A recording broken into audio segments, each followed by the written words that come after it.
Oi, meus queridos, tudo bom? Hoje, então, nós vamos começar a falar sobre as organelas da célula, tá? Lembrando que todo o nosso corpo, o corpo de todos os animais, vegetais, de todos os seres vivos, né, são formados de moléculas químicas, algumas especiais chamadas de biomoléculas. E, iniciando o nosso estudo de organelas, nós vamos falar daquelas organelas que estão relacionadas com a síntese, o transporte e o armazenamento dessas biomoléculas. O que são essas organelas, né? Organelas da célula? São estruturas que ficam no citoplasma com funções específicas, tá? Aqui na nossa imagem nós temos ali o exemplo do complexo de Golgi, retículo endoplasmático liso e rugoso, os ribossomos, a mitocôndria, os lisossomos, centríolos e o citoesqueleto. Tá? Dentro dessas organelas, existem aquelas que a gente chama de membranosas e as que não são membranosas. As membranosas recebem seu nome porque elas são rodeadas de membrana semelhante àquela membrana plasmática, membrana celular. E as não membranosas é porque não possuem essa membrana. A exemplo são os ribossomos, os centríolos e o citoesqueleto. São as organelas não membranosas. A primeira organela, então, que nós vamos falar é uma organela não membranosa chamada de ribossomo. O ribossomo é a única organela presente em todos os tipos celulares, na célula procariota e na célula eucariota. Tem uma função importantíssima que é a síntese ou produção de proteínas, tá? Lembrando que as células procariotas são as células bacterianas e as células das cianobactérias. E as eucariotas são as células presentes nos animais e nos vegetais.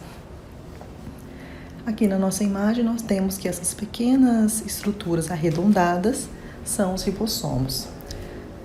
Eles são formados por duas unidades, aqui a subunidade maior e a subunidade menor.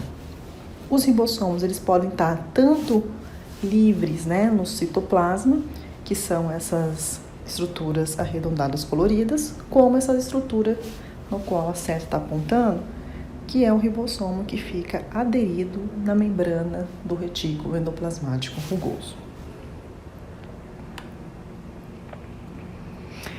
A segunda organela é o retículo endoplasmático rugoso, que está mostrado aqui na nossa imagem. Ele é composto por esses canais membranosos, uma vez que é uma organela membranosa, formando cavidades no interior. Esses canais, né, são repletos de ribossomos na superfície.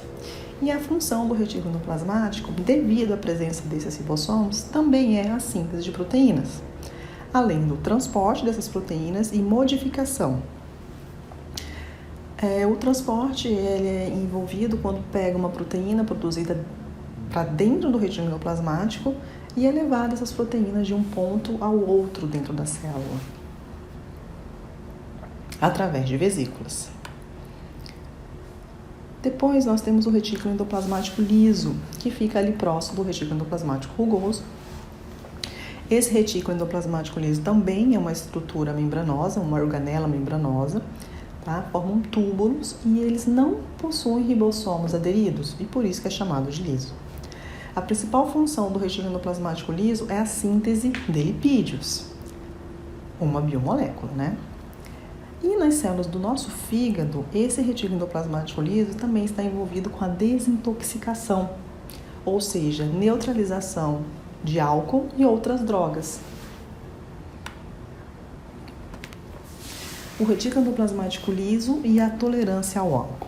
O álcool e outras drogas, como por exemplo os sedativos, quando ingeridos em excesso ou com frequência, induzem ao aumento, à proliferação do retículo endoplasmático liso e de suas enzimas, que neutralizam essas moléculas tóxicas, ou seja, eliminam essas moléculas tóxicas do nosso corpo.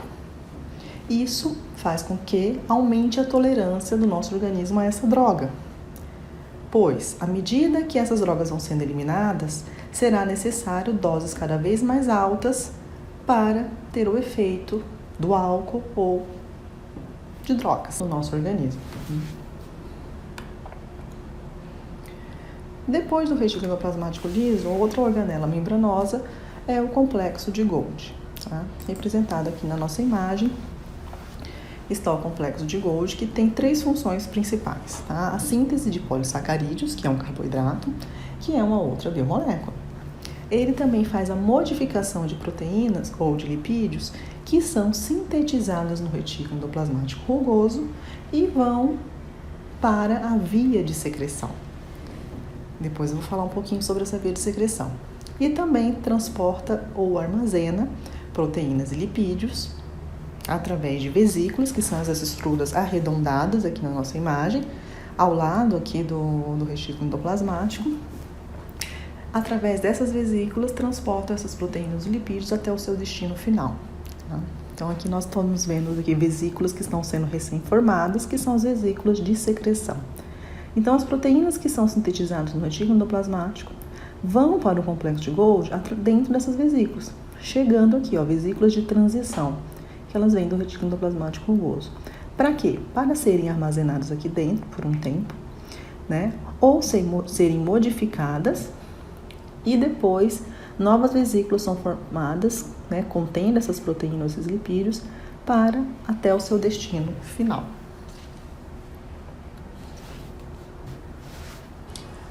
Um exemplo de destino final das proteínas é o que nós chamamos de via de secreção. A via de secreção é quando a proteína é produzida no interior das células, mas não ficará dentro das células. Elas serão mandadas para o meio extracelular, como por exemplo a nossa corrente sanguínea. Um exemplo bem comum é o caso da insulina, que é produzida dentro das células do pâncreas, mas precisam alcançar a corrente sanguínea. Então, elas vão para a via de secreção. Aqui então nós temos a via de secreção, no qual está aí o primeiro ponto, que é a síntese, né, de proteínas dentro do retículo endoplasmático rugoso, né, porque eles possuem os ribossomos. Então, os ribossomos vão fazendo a síntese proteica e essa proteína ela fica dentro do retículo endoplasmático, tá? E depois são transportadas para o complexo de Golgi, através de vesículas. E do complexo de Golgi, elas seguem ao encontro lá na membrana plasmática para liberarem o conteúdo que estão dentro dessas vesículas. E assim ocorre o processo de secreção.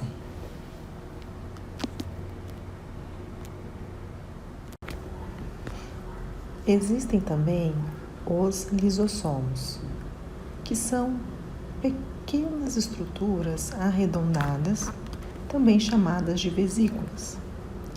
São também organelas membranosas com grande quantidade de enzimas ou complexos enzimáticos que fazem a digestão da célula ou digestão intracelular. As enzimas dos lisossomos, elas são produzidas dentro do retículo endoplasmático rugoso, essa estrutura em azul da nossa imagem. Depois, essas enzimas são transferidas para o complexo de Golgi, através das vesículas de transporte. No complexo de Golgi, essas enzimas podem ficar armazenadas ou vão formar o que nós conhecemos como lisossomos, que ficam então no citoplasma e são usados quando necessário. Os lisossomos, eles podem fazer 2 tipos de digestão. A digestão heterofágica, que é quando uma célula recebe alguma partícula, né, de fora da célula, por um processo chamado de fagocitose. Fagocitose significa o ato de comer da célula. Então, na nossa imagem, esse número 1 em vermelho, observamos uma célula fazendo fagocitose, que é ingerindo uma partícula estranha do meio de fora da célula. Os lisossomos, então, se unem a essa partícula para fazer a digestão. O que é reaproveitável, aqui no número 3, volta para dentro da célula. E o que não é reaproveitado forma um corpo residual e depois é lançado para fora da célula, através de exocitose, ou também plasmocitose. E existe, então, a digestão autofágica. Ela difere da heterofágica porque é uma digestão de alguma coisa que não vem de fora da célula, mas de alguma coisa de dentro da célula, própria da célula. Então, aqui no número 1, linha, é a digestão de uma partícula, e no caso é uma mitocôndria, que não está mais funcionando e precisa, então, ser eliminada. Essa mitocôndria se une a um lisossomo, formando também um vacúolo digestivo, para que essa organela seja digerida e o que for reutilizável volta para dentro da célula. O que não for reutilizado, então, forma um corpo residual e também os restos, então, são eliminados da célula através de plasmocitose. O que difere a digestão heterofágica da autofágica é apenas o que acontece no número 1. Ou é uma partícula estranha que vem de fora da célula, e aí é digestão heterofágica, ou autofágica, que é uma digestão de alguma coisa de dentro da célula, uma partícula ou uma organela. Outra organela membranosa são os peroxossomos, que também é uma vesícula que possui enzimas, e essas enzimas são para neutralizar uma outra molécula, a água oxigenada. Tá? No metabolismo que ocorre dentro da célula, de oxidação de biomoléculas, que é a quebra de biomoléculas para gerar o ATP. Há a formação desta água oxigenada, H2O2, que é muito tóxica para a célula e precisa, então, ser neutralizada. E isso ocorre dentro do peroxossomo. A água oxigenada entra no peroxossomo e uma enzima lá presente, chamada de catalase, converte a água oxigenada em molécula de água e oxigênio.